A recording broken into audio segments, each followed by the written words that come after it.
Okay, today's daf is Yoma Mem Zayin, Yoma 47, the start of the fifth parak. I just bought my new art scroll Daf Yomi edition. Last one I had the bigger edition. They didn't have the Daf Yomi edition. It's a smaller one for all the people who don't know. I got a bargain, 199 shekel. Got ripped off. $50 for that. Come on. Anyway, the Gemara Mem Zayin Mem Beis says. The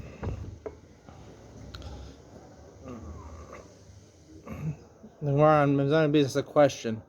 Boi Rabbi Yeshua ben Uzzah. This is the fifth line. Ben Abinayim Shalmali Kumso Mahu. Amar of Papa de Gavai Loti Boilach Devade Komatsu. What's inside is for sure part of the kometz. Devrai Loti Boil outside the fingers. Devade Shiraim. It's not part of the kmitza. Ki Devailach the Beni Beni Mai. What's the halacha? If you have the kmitza, when you do the kmitza, the kohen does the kmitza of the mincha, korban mincha, and he puts it between the three fingers and he closes it in his hand. He has some of the flour goes between his fingers. Is that considered part of the kmitza or not part of the kmitza?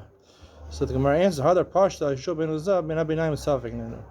That's the answer. The Gemara says, "Those wonders."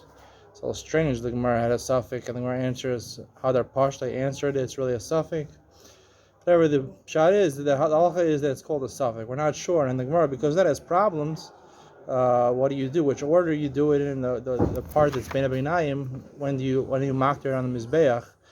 And the Gemara's suggestion is that really you should use kohanim that have fat fingers. See, it's good to be overweight sometimes. You get to do the kmitza, and they had their fingers. They were closed. There was fat fingers, so it wouldn't go between their fingers.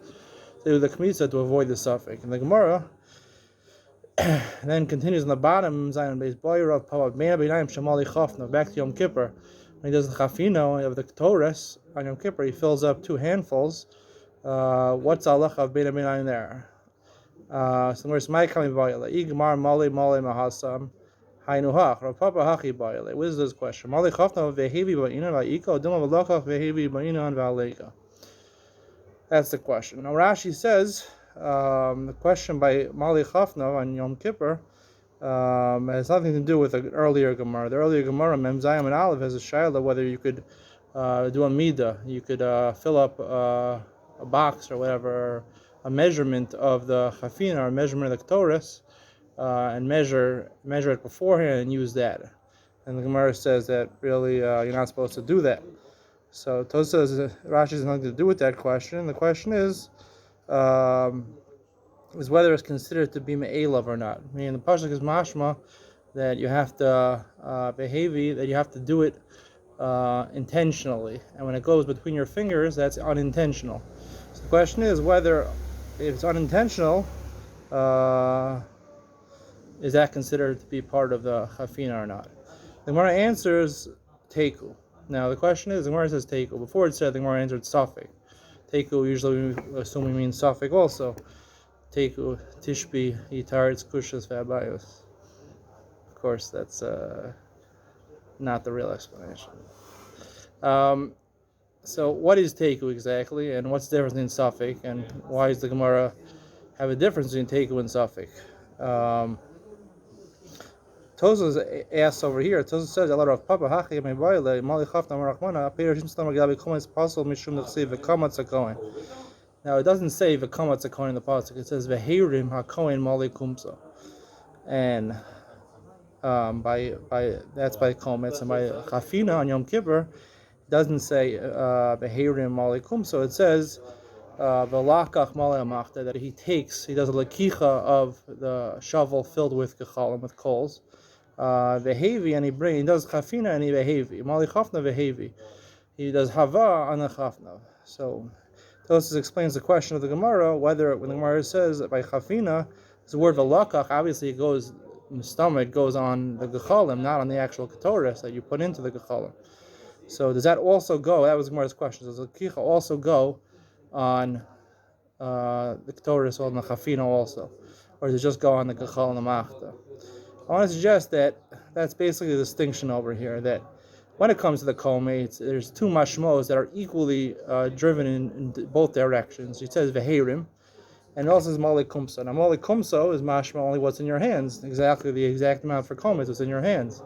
The Heirim is mashma whatever goes into your hands. The Shaila in the Gemara I want to suggest not like Rashi. The question is whether he intended to put it in or not intended to put it in. The question is whether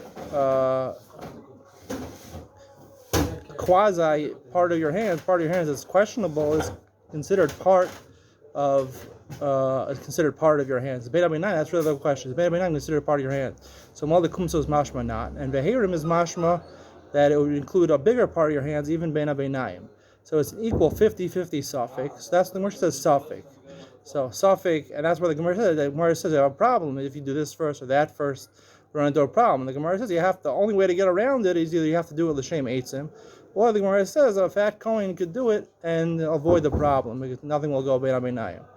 However, when it comes to the shaila of Mali Chafina by Yom Kippur, there it says Avalakach Mali Amachta Mali Chafna Vehevi. Vehevi is talking about presumably what's in your hands, directly what's in your hands, not what's in a questionable part of your hands. The Lakach, so it says maybe that's going on Vehevi also, but presumably it's not. Really, it's going on the Gechalim. That's what it says. He takes the shovel filled with coals. So maybe there's a chance the Lakach could also go on Vehevi and just Vehevi to include parts of your hands which are not always considered for sure part of your hands. But I would say it's like a 70-30 or 80-20 suffix, meaning 80% of the possibility is that the real thing is velakach, because velakach sounds like it's dafka, and mali chofnov is mash whatever goes into your hands. I'm switching what I said before. Mali chofnov whatever goes into your hands, and velakach means dafka, because velakach you only take into your hand the shovel. You take into your hand the shovel, and that's exact. The shovel doesn't go between your fingers. So if that's true, so therefore by the suffix by Mali Chafina, that would be 80-20 or 70-30 suggestion in the way that it could include Mali Chaftiv could include whatever goes between your fingers or not. So therefore, since it's not a 50-50 suffix, the Gemara says teku. Teku means we leave it as the status quo. The status quo is a 70-30 suffix or an 80-20 suffix. So we go with the 70-30. It's not a regular case of Achay Rabim Lahatos, that's a Ruba de Istakaman, but it is a case of Chazaka, where you go with the status quo, and within Chazaka, the halacha would be that Beni, it would be included in the Chafina, and therefore the Gemara doesn't have to come on, and really there is no suggestion, because what if the Kohen Gadol does the Chafina is not a fat Kohen? There really is no answer, and the Gemara says really that it's okay because of the status quo.